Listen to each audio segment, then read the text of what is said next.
Welcome to Trust the Journey. I'm Melanie Curtis. And I'm Jason Moletsky. Our mission is to live, laugh, love, and learn together with you. We are here to create conscious connections, to grow and contribute through our practice of openness, honesty, vulnerability, humility, and trust, trusting the entire journey. Across the entire internet, you can find us at trustthejourney.today. That's to get you directly to our website. You'll find us on YouTube, Spotify, Apple Podcasts, and Instagram. If you would like to support the show, you could do so by subscribing. Subscribe on YouTube really helps. If you could go even further, hit the like button, drop a comment, read them all, make a share, send this show to somebody that you think would gain value from it. And if you'd like to become a member of the Trust the Journey family and be involved in a curated Facebook group that we deepen the conversation, you can do so by supporting the show through Patreon. If you go ahead and click the donate now button on Patreon and support the show in any amount, that'll get you into the membership for the Trust the Journey family. And we would love to have you there, growing every day. And it's a beautiful group of people. Just so happy with how the family is. Yeah, and thank you to everyone who already supports us. It really does make the show possible. And in other news, we are growing. And as such, we are now officially looking for sponsorships and advertisers. It's time for that. So if you know a company or a brand or anyone that would be a fit for us on this front, please let us know. Drop us a DM on Instagram, trustthejourney.today. We also always want to give a giant, huge thank you to Kimberly Joy Voice for taking over our editing process and just helping us with our socials and amplifying our reach. We're just so grateful. Find her for that type of help at KimberlyJoyVoice.com. And if you want to connect with Jay or myself individually, you can always find us at our websites, jasonmoletsky.com and melaniecurtis.com. So yeah, let's do this. Yeah. So today we are going into a part 2 from our recent ayahuasca journeys. We felt like there was so much in these experiences that we just didn't even get to talk about or to even touch on, that it absolutely deserved another episode. And so it was easy decision to say, let's just carry this conversation on and go deeper into what these experiences have had for us and continue to have for us. Because at least for me, it's an everyday unfolding. There's more and more and more that just continues to unravel as a result of these experiences. Yeah, absolutely. A thing that I want to bring forward in today's conversation is about integration, because we've shared quite a bit about the actual experiences with the medicine, what that has felt like, the purging, the insights that you gain, the healing that you gain. And I, at least for myself, don't feel like I've shared too much about what I then identify as go forward things from my ceremonies. And that is, in my view, in a large part, the most critical part. Because yeah, we could go into ceremony, but if we don't actually take what we learn and really aim to make the changes that we are called to make, then life really doesn't change. We'll go back into our sort of default mode network, and our patterns that were trenched before the ceremony will just sort of easily come back in. And that is very real. People will have a breakthrough and they'll feel, oh my God, my life is different. I'm changed. And they might feel very changed and actually be very changed for, I don't know, a certain period of time, a few weeks, a month, a couple months, who knows, 6 months. And then slowly maybe feel those old patterns and old reactionary things coming back in. And so, yeah, that's why when I was thinking about what do I additionally want to share, I really opened up my journals, because that too, for me, is a humongous part of how I get the most out of my ceremonial work, is that I take something that the medicine has directed me toward, an insight or something that seems curious or that I'm not sure of, or just a thread. It feels sort of to me like a thread where you get something and then you then do the work to pull on that thread. Like last time on the last episode that we talked about this, I mentioned doing this where I wrote down all kinds of things giving compassion to my younger self, this younger 12-year-old version of me. And that was a massive, massive part. And it's just like, I do that all the time, though. Every ceremony I've ever done, I've used my journaling in between ceremonies to expand on the work and to be that much ready for much more ready for the next day, but also to source and integration points. Like, what will I actually do with this outside of this ceremonial space? So there's a song, which is a song that I absolutely love. I must have listened to it 100 times. It's by the band called Weezer. You know Weezer? Mm-hmm.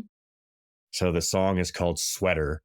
And one of the lyrics in the song is, if you want to destroy my sweater, pull this thread as I walk away.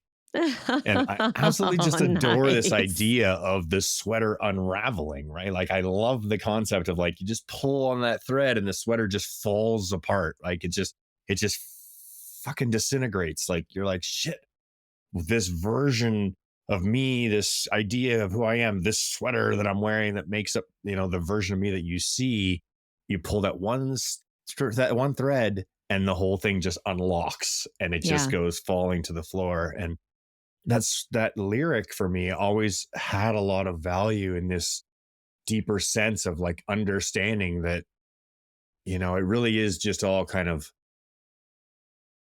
it's fragile in like our ideas are fragile, right? Like we Mm-hmm. we try to bolster our ideas, but the truth is that our ideas can easily change. It doesn't take Absolutely. very much and you could just pull that thread out and the whole thing just comes apart.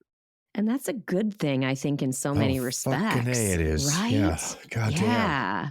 It's a good Yeah. thing. And this also, I mean, the journaling thing, it certainly isn't something reserved only for ceremony. I mean, I was on a mastermind call this morning and we were talking and getting a bit deep and finding some old pain points and some of the members' stories. And uh, part of the coaching around that pain point was to journal about it, to pull on that thread and to see what comes up, to see how we might be able to release those things. Because again, we can do this in our waking life, inside therapy, and outside of plant medicine ceremonies. So I just have wanted to really highlight it because it's such a critical part and it's so obviously useful in the way I work with the medicine. I've never been one to journal very much. I do write a lot, but I've never had a habit of like a diary or a daily journal. And my gosh, don't say I have not, I have tried. I have really Mhm. tried to become that person that does this. What's kept me from it has been handwriting. Handwriting is a very challenging thing for me. I'm dyslexic. Mhm. My handwriting's barely legible, and it very quickly becomes non-legible and very frustrating to try and navigate. So I've started using voice to text and voice Cool. recordings to be able to do the same process for myself because it was just really a non-functional system to try and handwrite in a little book. And thank you to all the beautiful people who ever gifted me little journal books in my life because I love them, but they end up being more doodle pads than Yep. anything because I just not how I work. That said, touching on this integration piece that you had brought to the forefront of the discussion, what I'm really seeing for myself is it takes some time, right? We leave one of these openings where we have opened ourselves to a whole bunch of new changes, a whole bunch of new possibilities, a whole bunch of new ways of viewing ourselves and our existence, the world, our life, just absolutely everything has like this potential is like blown wide open. And we're like, oh, wow, look at this whole new perspective I've gained. And as we move back to our default existence in the default world, then it's very easy to fall back into that same old rut where I see myself changing And this is, I'm really stoked about this. And this is where, you just said, like, hey, I want that sweater to fall apart, is I don't want to get back in that rut. I want to get into a new one. I want to build cut a new path for myself. That's a new version of me. And lately, I'm so happy. I keep catching myself every single day. I catch myself thinking. I become aware that I'm thinking about something that is contrived, like made up. Like I'm having a made up thought about a story, and I'm like, hey, I'm telling myself a story that doesn't exist. Or I am having a I'm in my past reliving a story that I didn't like the outcome of it, and I'm looping it over and over again. And there I am again thinking about this thing that was part of my life that, it maybe didn't go the way I wanted. And so I'm kind of trying to tell myself a new version of the story, but it's not really serving me to do this, right? I could do it once. I can say, all right, I made a mistake. Whatever thing I was doing, I need to leave that and I need to come back to it. The next time that happens, I need to rejoin that story with a different perspective and hopefully a new view of how to manage myself there. But I'm trying to get out of this pattern of just, you know, reliving and retelling the story. I'm stuck in these loops. So this is the big awareness that's been coming as I hear myself thinking. I catch myself on these trains. I catch myself in the future. Start thinking about versions of reality in the future. Now, this is another good thing. I start sitting with my emotions. I start sitting in a place where I'm able to say, okay, what a lovely feeling it is to be sitting here on this bench in this park, just enjoying nature. And I'm just loving every minute of it. And I find myself in these serene, beautiful, just moments that are yet to exist, but they're pre-existing in my mind. I'm pre-visioning them. Feels great. Yeah, definitely. Well, and you were mentioning how journaling doesn't work for you, and that's totally cool. You know what I mean? And that's kind of, I think, part of the way to add value is to show that different people engage the medicine differently, different people engage the expanded integration differently. I One of the things I also wanted to share before I dive into the integration points that I pulled out of ceremony from last time is the one of the things I shared in the last episode was about how I got coaching ahead of the first day to cry the pain of being a victim and how excited and grateful I was for that direction. And then how on the first day, even though I was ready for that and open to that, and very much open to feeling all the feelings that were there to be felt, I didn't actually experience them in ceremony. What ended up happening was after ceremony, I went through my normal process of taking my bucket and my vomit, you know, and thanking it and giving it back to the earth, going through that process, going back to my cabin, getting my shower things, and just, I need that reset. And I made sure to do that. And where I'm going with this is I was thinking about the insight that I got around my dad and how he wasn't there and couldn't be there, and, how I wasn't there and all of that stuff. But I started to feel into that only once I was in the shower. And I actually,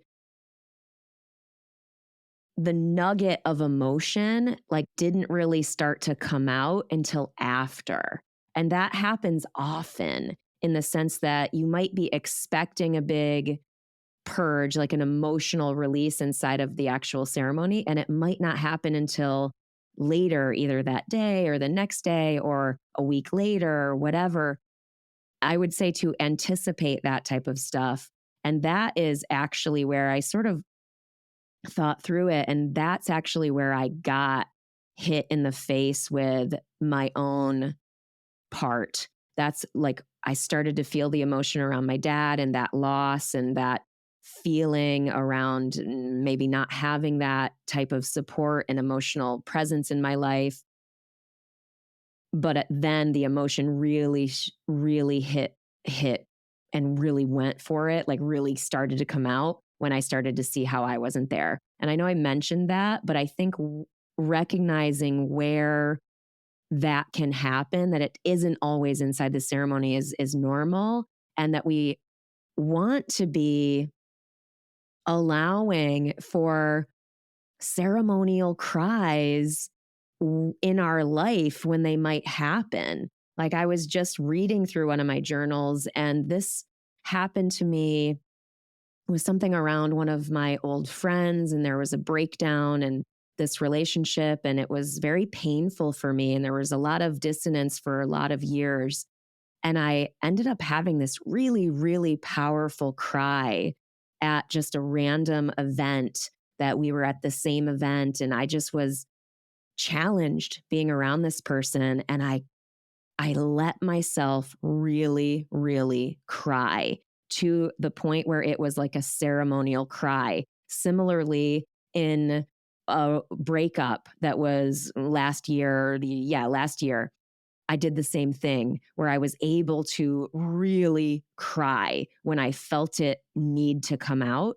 And it felt like a ceremonial cry. So it's like, it doesn't always have to be in ceremony. And I started to really get that even more at this particular 3-day. Hmm.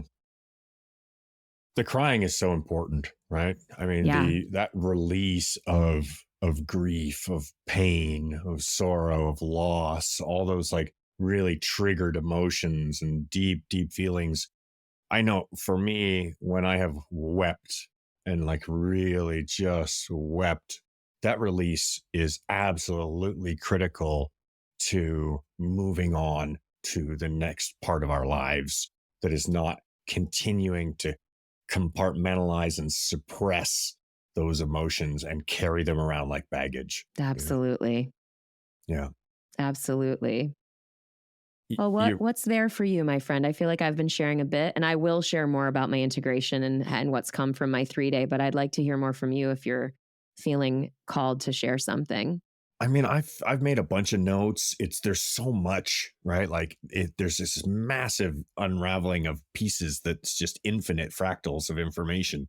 So for me, the downloads of information that I've received on this they're continual. So you were mentioning journaling. I wanted to touch on one piece there, which Yep. is my friend Sean. I met this guy at one of the early ceremonies that I went to, and we've continued to see each other there multiple times since, and we've become friends, and we've related to the different parts of ourselves that are alike or akin, right? Mm-hmm. Where we have similar personality traits, and why we are both there at ceremony, and how we both show up to those to ourselves, to be there to grow and to challenge ourselves. And since this last round, he's sent me a message every single day. Every morning, I wake up to a Bible verse Mm, and a small section of journaling, a little, a paragraph or two that he's written, kind of in his relationship to that Bible verse and where he's at. And this journaling and diving into spiritual teachings and sharing it in a connective way with others to say, like, showing up with some accountability and openness and vulnerability, right? Like yeah, all those pieces together is a hugely powerful piece of integration. So when I look at that, I'm like, I'm applauding. I love receiving these messages from Sean every day because I know this is holding all of us accountable to growing into better versions of ourselves. And absolutely. I'm loving it. I'm loving Modeling integration for you. which is wonderful, and certainly doing it for himself in all of the Mhm. ways we believe that when we are integrating, we are in service to everyone we love and the world at large. Well, I mean, I could jump in and I have like again, I talk about my journal because I've literally got a whole list of things here that I wrote down as integration points. I've done a bunch of them. I have not done a bunch of them. And some of them I'm reevaluating. Like they're not all necessarily going to hold. But one of the things, I mean, again, I could start kind of anywhere with this, but something very simple, for example, is wear more colors. I tend to wear a lot of black. That's been my mode of being in the world. And a simple thing was wear some more colors. Like this is a dark color, but it's navy blue. It's a thing. Um, but one of the bigger insights that I got was to feel. Like, and I've sort of alluded to that about, feeling my emotions, but to feel, to flow, to feel, to connect, to feel my nervous system calm and have that as a sort of constant check-in to recognize when I am in alignment, when I am emotionally safe, when I maybe do not feel that way and may have something to look at. So that as a ongoing integration point to feel and to flow and to watch for, more specifically, to watch for where I am projecting an image and where I am performing, and not feeling and being myself, right? So it's this very deep honoring of the sometimes hokey phrase of being real, right? Being yourself. And for me, the other point that goes with that is to be in my feminine energy. And so this idea of wearing more colors and being more in my feminine energy means when I want to wear a beautiful puffy skirt to the comedy show in New York last week, I do it, stuff like that. And other things, of course, there's much more to being in your feminine energy than what you wear. But that's a good, easy, accessible example of how I'm integrating that. You know what I got? Hmm. I'm listening to my body more Mm. clearly. I'm picking up the cues that my body is giving me of what my body needs me to do for it. And this is a direct relationship to the ceremonial experience. Okay. So in ceremony, I almost become the way the ant is to the cordyceps mushroom. Like the cordyceps mushroom takes over the ant's mind and it tells the ant to walk up to the top of the branch, and then it, sprouts the fruit of the mushroom through its head so that it can reproduce. So the ant becomes a zombie almost and just follows the directions of the mushroom. In this sense, I recognize that the spirit of the ayahuasca has my best interest at heart. It is loving energy and it wants me to do the things that I need. And I've been fighting them. I've been resisting them my whole life, and Yep. unconsciously resisting them. And so I start to become more and more aware of what my body needs. I'm, laying in my bed. I feel my body give me a cue. There's a little bubble in my belly, or there's a little pain in my side, and the pain in my side tells me roll over. You've been laying on this body part for a little too long. You need to move to the other side. Or the bubble in my belly tells me get up, go to the bathroom. Go and make some space for clearing of energy so that new energy can grow here. Or I'm feeling like there's some mucus developing in my nose and I need to clear that. And these are subtle things, like they're very subtle things. And that's the whole point, is that I tend to be kind of bullish and I look for the big blazing red signs, like really obvious things. And I overlook some of the subtleties. So now, like for example, last night, great example, I was not feeling super tired. I was pretty kind of tuned in. I was feeling great actually, because we'd done a whole afternoon of saunas and cold plunges. And so I was feeling very invigorated, very alive, very sharp. And my breathing changed ever so slightly Mm, while I was sitting on the couch. And I noted that my breathing deepened, and I saw the pace of my breathing. And so I'm a more conscious of my breathing than I typically would be. I noticed how it changed and I knew what it meant. And it means it's time to go to sleep. That deepening of the breath is my body telling me it needs deeper rest. And oh my gosh, I slept so good last night and so long as a result of both of the contrast therapy, cold plunges, and taking the cue and not missing it. If I yeah. miss it and I stay up just a little too long, I'll push through that barrier and then I'll be up for another hour or two, uh, missing out on the good rest that I really need. You know? Yeah.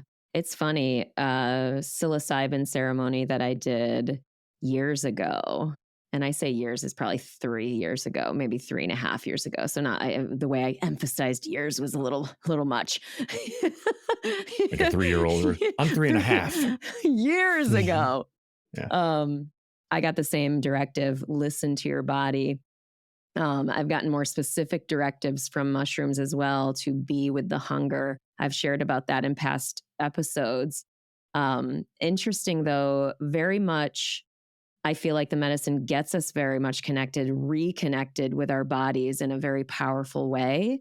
One of the other integration points for me, I think I mentioned this on the last episode, but maybe not. Tell me if I did, Jay. I can't quite remember. But one of the things that I coached myself. I was really nervous going into day 3 and I didn't want to do it. I was nervous. And I essentially coached myself to think about, well, what wouldn't I be afraid of? And I basically was like, well, I wouldn't be afraid of going into like a big cuddle session. Maybe I'm going into a big cuddle session. It's gonna be just awesome, right?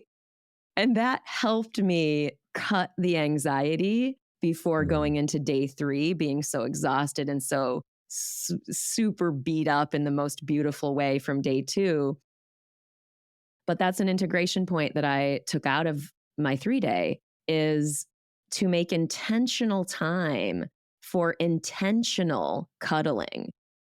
Like no need to force it, no need to, make it happen, but to flow with that and to listen. And when it's pure, to do it, mm, to lean in, to touch more, to be more connected physically with those that I love. I'm a very physical person, and it is medicine for me to be in physical connection with others. And so that's on my list and I've been doing it and it is wonderful. mm. You mentioned wearing brighter colors. Yeah. And that is also something that's been very, very clutch for me. I lived much of my life in black attire, heavily just black, black with default everything black. And I love all colors, right? But I've never felt comfortable wearing brighter colors. I'd pull it on and immediately just take it off as soon as I get it on and I don't like it. Um, where that's interesting is, when I've allowed myself to flip the script as far as gender and to cross dress and to drag and to then I'm just embrace the colors fully. Then I'm just like, yes, bring on the magenta, yes, bring on the rainbows.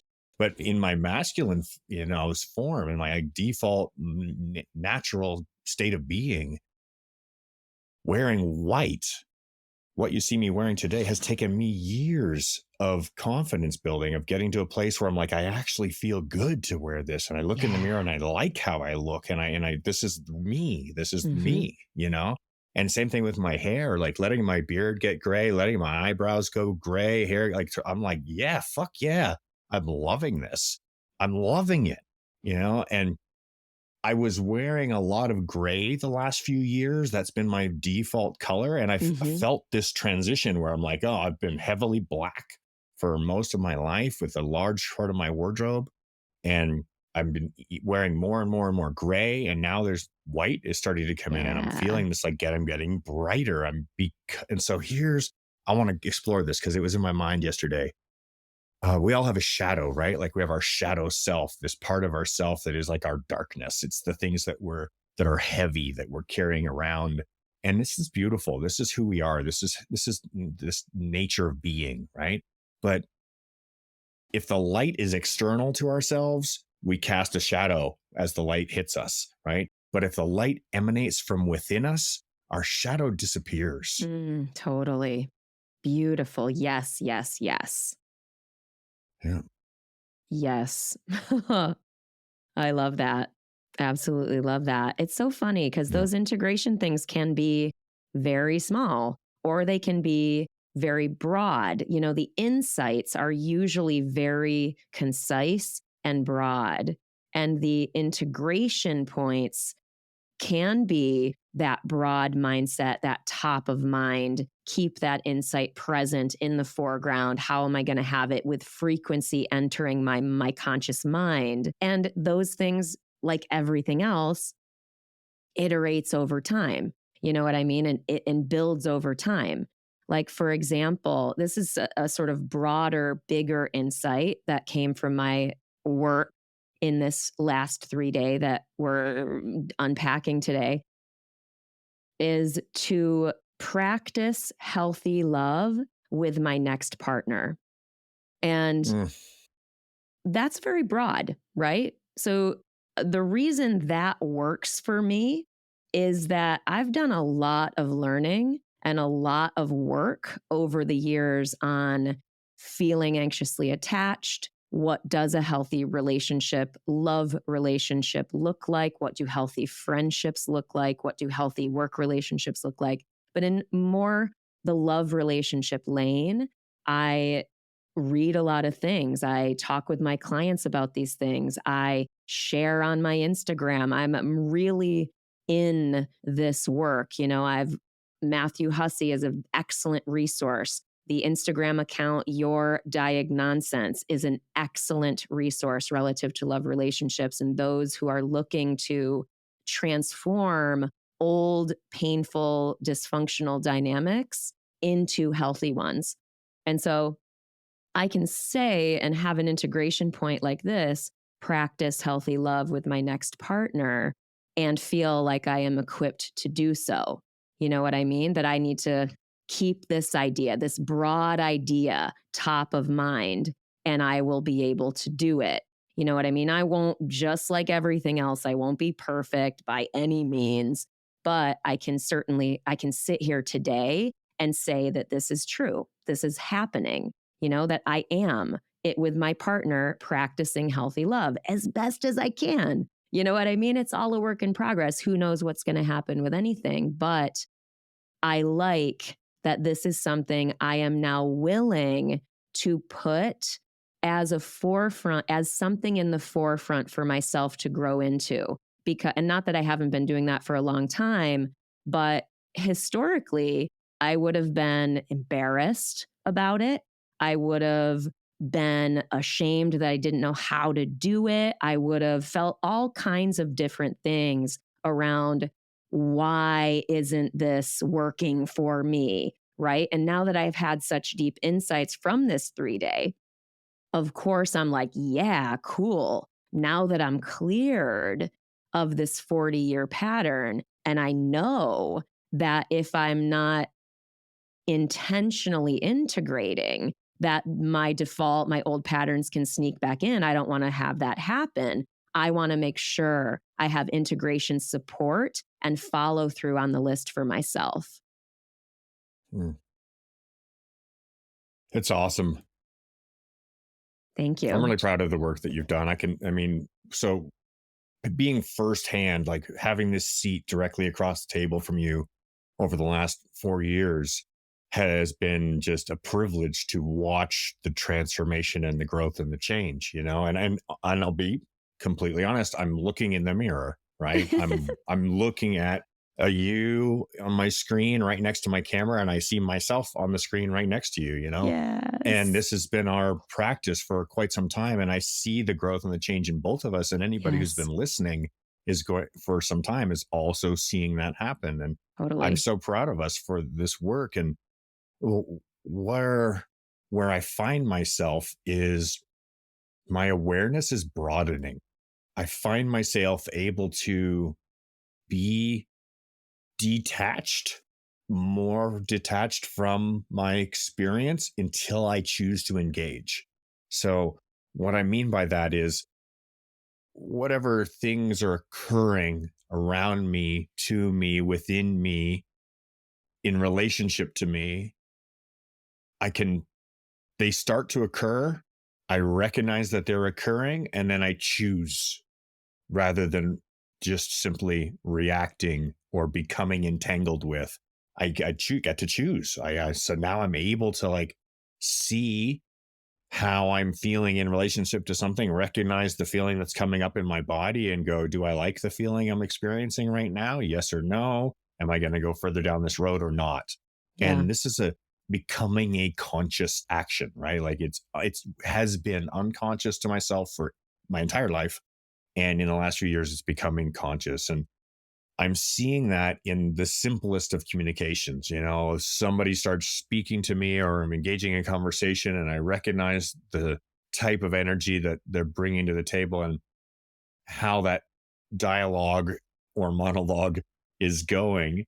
And I'm able to just let go, immediately let go of my need to be involved in any level. I can now entirely separate myself from the circumstance, choose whether or not it's of value to me to engage it. And it's kind of like, I feel like a Jedi, right? I feel like Obi-Wan Kenobi, where anybody who approaches me, I just look at their energy and I'm like, well, no, thank you. And then move on to the Yeah. next Nice. one. And when the right one comes along, I'm like, yes, thank you. You know? Yeah. Yes. Yeah, it's great. That's And so good. yeah. The big piece of this, the lesson that so I'll compartmentalize it down to the key phrases. Like this is one of the big integration pieces for me is letting go. Mm. Just this Yeah. idea of letting go of everything, of surrendering constantly, of just giving up all the time, like giving it all away every moment of the day, just letting go Yep. of this deeper need to try to be in control of everything. Yep. Suddenly everything flows like water, you know? So true. So true.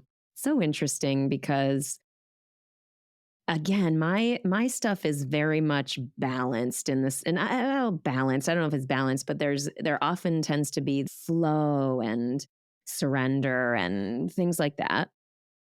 And then there's other things that are very clear about what to do.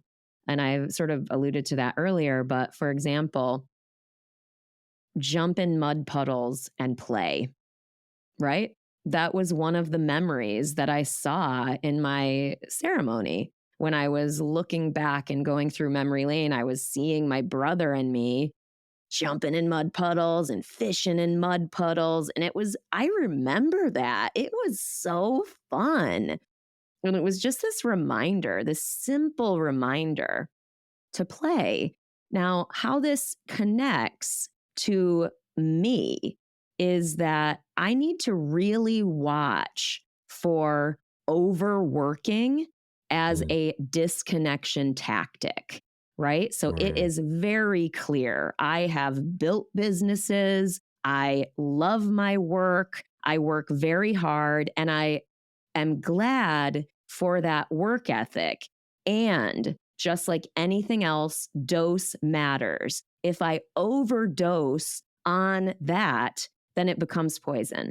You know what I mean? It becomes poison in my life such that I have no room for slowing down, for feminine flow, for play, for my personal life. And so it's been very much a key integration point of I am making deliberate time to work. I'm working to work less, which sounds ironic, but really that's a big focus of my 2023 because of these insights of going, I've spent a large part of my life working so hard. And again, I'm grateful for it. It's not something I would change, but I'm realizing that I am ready for that different life experience and I'm willing to figure out how to make that real for myself.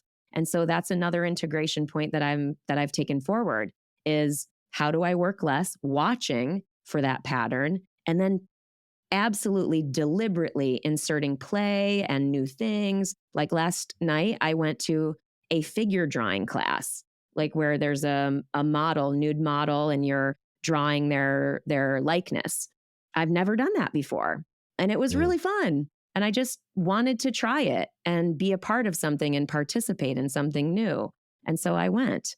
It's good for not you. changing my life, but it is a part of my integration. Yeah. Yeah, those are beautiful things. I love the opening up of new ideas, right? And just exploring new ways of being ourselves. Well, it's something that's coming from for me that I've just seen in the last year. I In previous years, I was not very comfortable being naked around other Mm, people, yeah, right? I always had body shame, right? Some part of me was always carrying around this like guilt shame story that I've been programmed with early on in life. And over the last few years, that has peeled away and I don't cool. carry it anymore. And I'm perfectly fine to like just take my clothes off and go skinny dip or go to the sauna or go whatever. And I'm like, yeah, this is just a body and I'm not so connected to what you think I think or whatever, like Yep. there's this that attachment again that goes back to this letting go piece. It's letting go of this story that I'm telling myself about, what is wrong with who I am. I mean, what the fuck is up with that, right? Like what's wrong with seeing my body? There's nothing offensive about my body. My body's Yep. beautiful. Mhm. Everybody's body is beautiful. There's nothing offensive about anybody's body. And Exactly. so I love this letting go piece of just being like, yeah, I'm just going to take my clothes off. I'm going to dive in there, going to skinny dip. I'm going to sit on the rock here and cool off in the sun afterwards. And I'm not going to feel shame about it. Yep. Yep. Beautiful. Oh gosh, I remember having a similar experience going to Finland and Mm, how and being confronted with the different culture there where they definitely do that. They go to the sauna, everyone gets naked, it's co-ed, it's not a thing. It is yeah, not a it's thing. not. And so It's not. it's not. And it invites us into that inquiry around what is the cultural influence or familial influence that has us thinking what we think, Mm. has us unfree. So on this train of the body, recognizing my body's clues and what it's saying to me, what it's telling me, one of the things that I observe in all everybody that I watch who starts attending ceremony and starts pursuing this growth path and this medicine is our bodies change. Our energetic body changes, but our physical bodies also change. And Mhm. now what I see from everyone around me who is pursuing this path is become physically healthier. Yep. And why? Okay, now why? What is triggering the changes that are causing us to become healthier? And while it's hearing, listening, and becoming more aware of what is good and what is not good for our bodies, as well as what you just touched on with, I need to stop doing this and go over here to do this because this is what's good for me physically and energetically. If I'm overdoing something, it's now going to start taking me downhill. So I'm sitting at my desk, I'm working all day. Great. I think I'm building myself an awesome business or a bigger bankroll or whatever I might be doing. But physically, I'm sedentary and I'm not getting the movement and the exercise that my body needs. And so I don't sleep as well. And so I gain weight. And so I become heavier in my energy and all those things go Yep. downhill. And the one of the big integration pieces is I've been a sugar junkie my whole life, and oh my god, what a challenging master plant! That sugar, Oh. it owns America, it owns the modern world, right? Like sugar is Mhm. the big one, Mhm. and I'm finally coming to this place within myself where I am able to observe my sugar cravings from an objective perspective and feel like, okay, even if I do go, all right, I am going to have a scoop of ice cream. Now I go, how do I feel now that I've had it? And I don't feel good. It feels good to put it in my mouth and the sweet, savory feeling and the mouth feel and the sweetness. But the second I recognize how my body feels for receiving that type of energy is I go downhill Yeah. and I don't I don't like the way I feel. So I stopped doing it. I literally walked to the fridge the other night and I picked up the ice cream and as I looked at the little tub of ice cream, it's really nice ice cream. It's like coconut sugar and really yummy, good one, non-dairy, but I don't want it. Yep. I don't want it because Powerful. that's huge. Are you kidding me? I don't want the ice cream. It's What in the hell's huge. wrong with me? It's Right? Like huge. what's wrong? Why don't I want the ice cream anymore? I don't want the ice cream anymore because the ice cream doesn't actually make me feel good. Mhm. I've been in this little lie. This little story has been going on this 49 years of the story that eating something is going to comfort me and make me feel better. And the truth of the matter is I don't actually feel better. And I'm stepping outside of that and I'm seeing it from an objective standpoint. And as I view all the people that I love and friends that I've made over the years of engaging ayahuasca, I see they're all leaner and they're all stronger and they're all healthier. They're Yep. disease free. They're radiant. The skin looks great. They just look beautiful. And they wear more beautiful clothing and smile more. And I'm like, yeah, yeah, exactly. I love that so much. I sort of can't not continue on this thread of the body, but it's sort of, I'm going to get back to it in a little roundabout way. I want to share a story where I remember viscerally the very first time I said fuck. Like, I remember I was at my friend Erin Carney's house. We were up at her house. Her family had a family farm. And I remember I deliberately said it out loud in a sentence as if I said the word. And I felt this surge of like, yeah, like aliveness and power from rebellion, from being naughty. And it was this really awesome, naughty energy. And I got reconnected to that energy in this ceremony as well. I can't quite remember, honestly, how I got reconnected. I think I just remembered that story because of all of the thinking I was doing about my 12-year-old self. I don't actually remember how old I was, but I was pretty young. And what's important about this story is not that I was, being a rebel. I'm sure there's something to that. There's likely a lot more to unpack there for me. But just an allowance. And I told you about how I journaled all this stuff where I was allowing myself to be exactly who I am. And there is a part of me that absolutely loves being naughty. And I'm okay with that, and it shows up in various lanes of my life. And I'm willing to embrace that. And it's not like something that I would want to overdo, but it is something that's fun and that is real and honest and true about me. You know what I mean? And so if I want to be naughty, I'm going to let myself be naughty. You know what I mean? In ways that feel pure and true and real and good for me. Hmm. That's beautiful. Thanks.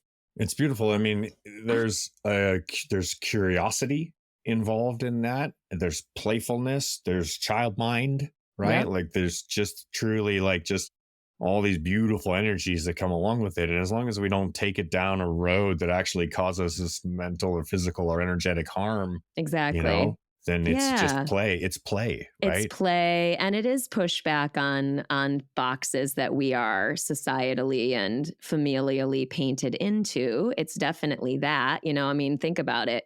When you are taught you're not allowed to say the F word, and then you say the F word, you're sort of breaking the rules. And there's this sort of energy, there's this life to pushing back on what you are told you can't do. And so, yeah, I was a young kid. I didn't necessarily understand that, but that is very much a piece of how I live now, where I very much feel called to push back on things that we are dictated to do and be. I'm not a big fan of that. I am definitely connected to that rebel energy, but from the perspective of rebel energy helps free us from emotional and ideological shackles that keep us limited and unfulfilled and in pain.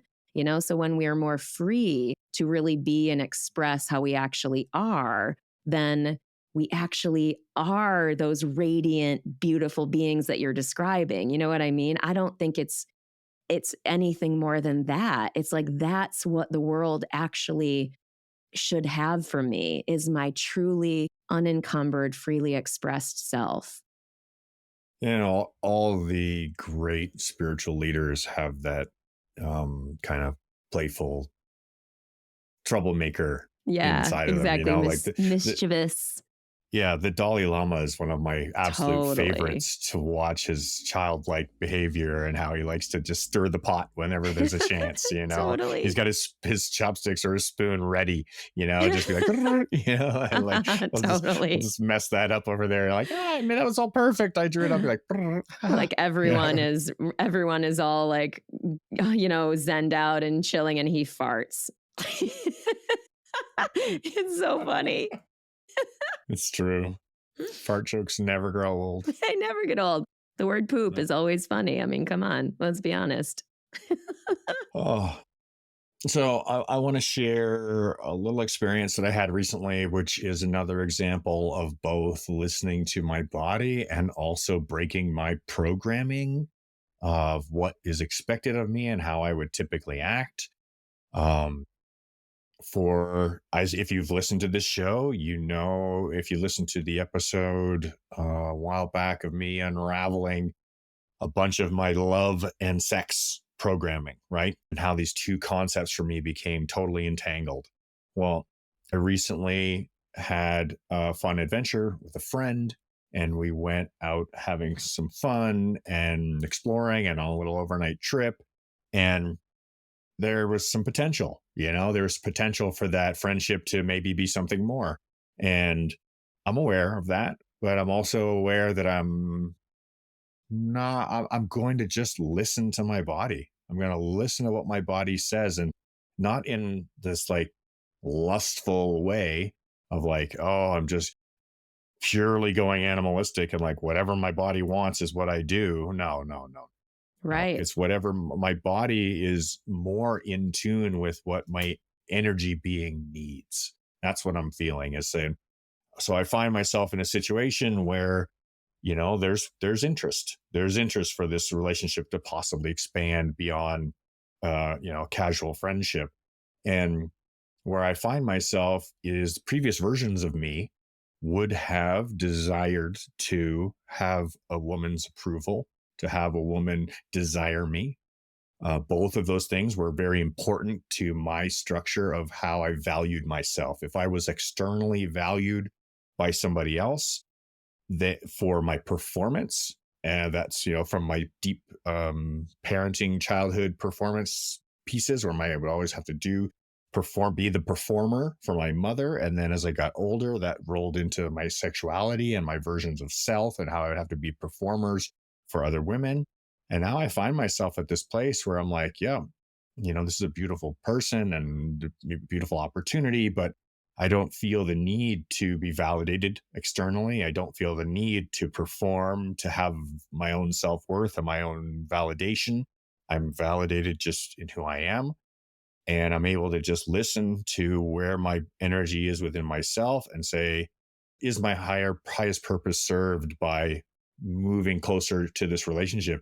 And the answer was no. The answer was no. This relationship's not one that's actually, bringing me somewhere that is going to feel good in myself. The answer is just no.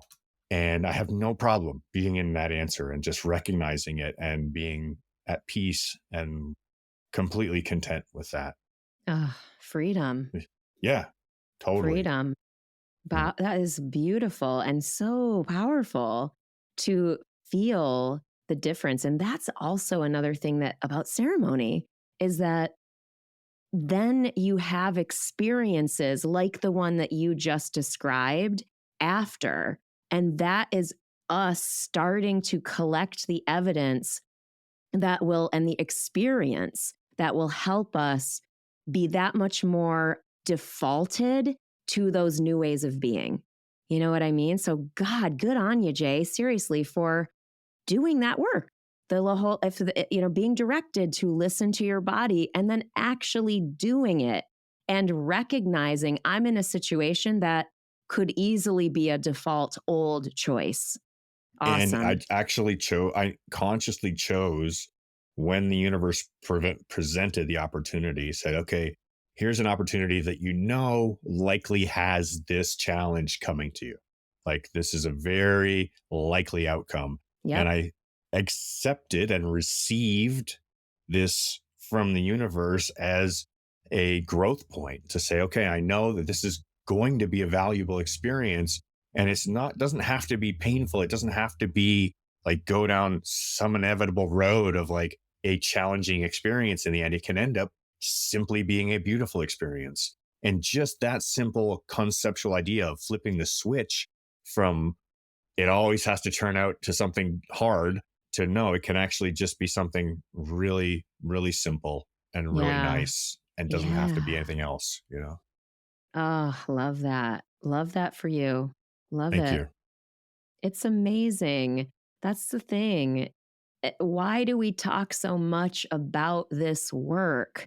Is that at least for me, I could say a million things, of course, but a huge thing is feeling freed from those old patterns, those old shackles, those emotional and energetic shackles. That's what it feels like, you know? I go into the ceremony going, I want to make sure I'm not missing something, or I know that I'm missing something, and that causes me great pain. Please help me. That humility in our humanity is a big deal heading into this work, I think, too, because, it's just, you said it a little bit. I don't know how you said it earlier, but there is a humility and a surrender that when we bring that to work with the medicine, we get so much more than when we're not open or forcing it or, Receiving. yeah, This whole concept of receiving, right? We have to let go of whatever we're holding on to. The scene with Darth Vader and Luke Skywalker, okay, and he's hanging there and he's fighting, and he just falls away. You let go. Like you yeah, got to just let go to receive the growth that's coming, and what's coming is beautiful things, right? So this is the whole. I'm just reveling in this surrender idea lately. I just fucking love it. I'm just like, okay, okay, I'm gonna stop fighting. I'm getting off the struggle bus. I'm just gonna stop fighting that the universe has all this stuff for me and just let it come to me. yeah, You know, just receiving. So this power move, this is an incredibly powerful move to receive, is to let go of whatever yes, we're holding up that we're blocking and guarding ourselves. I'm just going to open myself up to receiving. I'm going to surrender this whole, and I have to acknowledge this surrendering to a higher power. Okay. Of course there's a higher power. I've been atheist, agnostic, fighting the world and battling my ideas. Who the hell came up with this whole place, right? This didn't come out of nowhere. Okay. This didn't just occur, right? Intelligent design definitely exists, and call it whatever you want. Call that God, call it whatever version of God you want to call it. There's some higher power that makes all this happen. And we got to recognize that this has all been created for us. It's just a beautiful, enriching, as long as we allow it to come to us, it'll come to us. Yeah. I absolutely have received that insight in past ceremonies as well. Was all caps receive.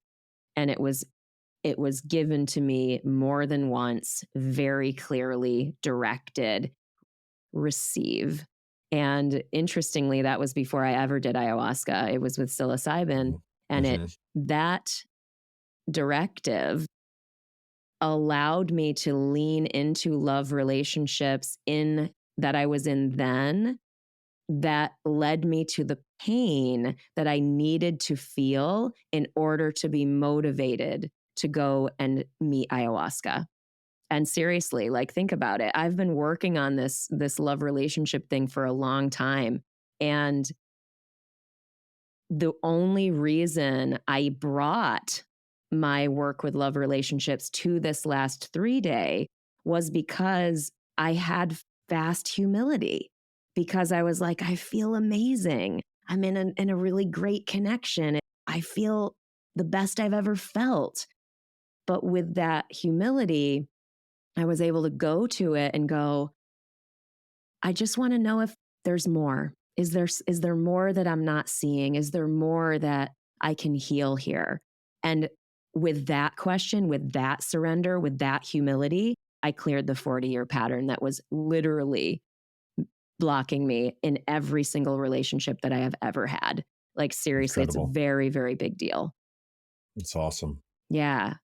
That's amazing, Mel. I'm so proud of you, and I've been watching that. I mean, that one's been really obvious from from my seat at the table. I could see how you're head butting against this thing, and there's no as long as you're fighting it, it's not receiving, right? We're Yeah. not surrendering to that. There is something there for us. Yeah. So I'm really proud of you. Thank you. You I'm know, proud of you too. I'm proud of thank you. us. I'm proud Yeah, of us. The growth is clear. I mean, I can easily say everything, reciprocate everything that you've said to me, to you. It's very, very apparent when you get to I want spend to. this much time together. You know what I mean? Yeah, So it's very real. And anyway, I just really hope that in sharing our stories, you all listening, everyone listening, is sourcing some potential possibility for yourself. Not that necessarily plant medicine will be for you. Of course, the usual disclaimers, these are all for informational purposes only. You absolutely need to do your own research and make sure, if you do decide to engage with these medicines, that you do it safely and in spaces that are safely and legally held for you. But yeah. yeah, gosh. I Anyway, also you wanted wanted to to say go the more. Go same ahead. place. Yeah, I wanted to say that how proud I am of all of our audience, of all of our friends, of all of our family, of everybody out there who's also doing the work, is that this is a resonance effect, right? Resonance is when you vibrate, when one source of frequency vibrates at a particular rate, that other elements that are tuned to that same frequency are also going to vibrate. And that's what I see occurring here, is that there's more and more people involved in our circle who we are in their circles and they are in our circles, and all these circles are overlapping and interconnecting. And this is raising the frequency, the power of the frequency everywhere. And I'm so proud of all my friends and family that are doing the work for themselves, because I see it in you. You're beautiful. You're amazing. You inspire me. Those of you who send me your messages, oh my gosh, I'm not going to mention your names because it's not appropriate to do so, but I get every single one. You know who you are. I'm so proud of you for doing the work. I'm so proud of you for integrating. I'm so proud of you for being willing to go ahead and speak towards it and to share and to be part of this whole journey together. So thank you to our whole audience. Thank you to our Trusted Journey family. Ditto, ditto, ditto, ditto.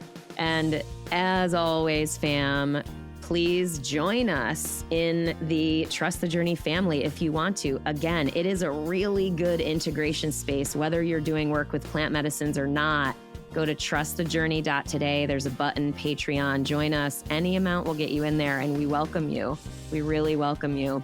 If you're more called to simply like and subscribe and share episodes with people that you know that you think these would be in service to, great, do that too. All of it is in service to what we're hoping to add to the world and to you. So thank you for being here.